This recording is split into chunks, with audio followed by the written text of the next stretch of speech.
What is the importance of focus in business? In this video, Mark McCullough, executive coach and highly influential business leader to tens of thousands of executive coaches, answers that question. Here we go.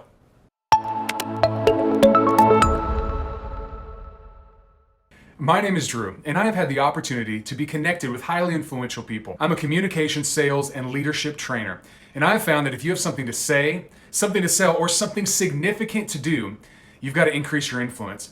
And that's what this channel is here for. Now stay to the end. I've created a resource where you can find out how you can increase your influence. Hey, Drew here with Influence Trainer. I am here with Mark McCullough from the McCullough Group, coaching, speaking, and training company. And we talk about influence on this channel, and Mark is a person of influence. I would say, and I was thinking about this, Mark, and you don't have to agree with me because it's my opinion, okay? But I believe that you're one of the top 20 most influential people on this team. You bring everybody in.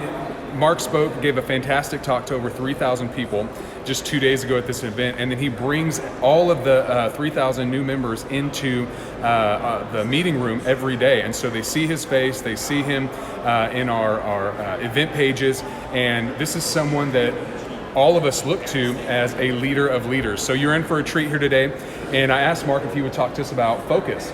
So I have a question for you, okay. And here's the question is, what is the importance of focus in business, and how has focus benefited your business?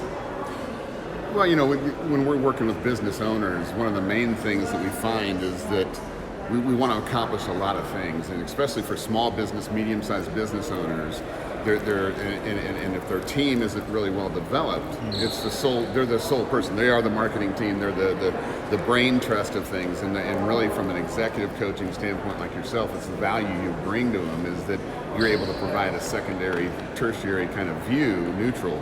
But if they're not able to focus on the main priorities, then they kind of become a wandering generality, and they instill average even though they're professing and trying to excel in an area. So the critical few things that only they can do, and then really helping them develop their team so that they can delegate, they can empower, allows them to focus, and that's what really kind of takes the average companies and starts them on their pathway to excellence. For me personally, I experienced it myself, having been a corporate executive and then coming into this industry back in 2008. I was trying to work with anybody and everybody that fogged the mirror up, and I was wondering why it wasn't fulfilling for me. And I started really, what's the differentiations? We're all John Maxwell team members. Are we trying to compete with one another? What is that?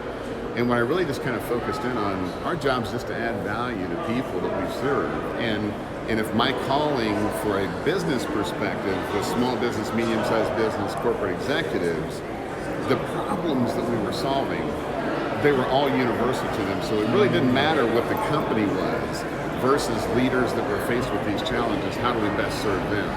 And that focus has allowed me to back off some of the marketing strategies and frustrations I was having. Just, I have to be uniquely me, you have to be uniquely you. Yeah. And that's a big difference in the world today, is how do you differentiate and stand out? Is that you allow your differences and uniquenesses to really speak. So it took me about 8 years to embrace that. I'm a slow learner, right.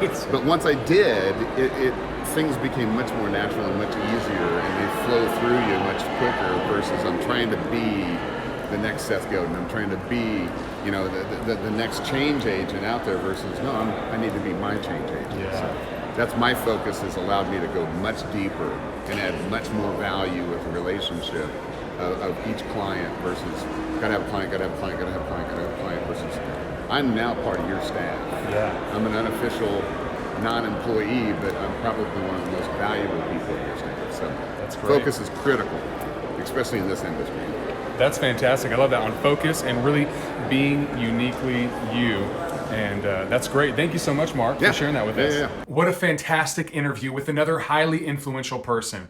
I have all of my guest contact information in the description below, and I encourage you to connect with them on social media, follow them, and access all the wonderful content that they have available to you. If you enjoyed this content, give us a like on the video, subscribe to the channel so you can have access to this content as soon as it comes out. Okay, so the free resource that I mentioned earlier, I have an influence assessment where you can rank your influence, and then you can put together a plan on how to increase your influence over time.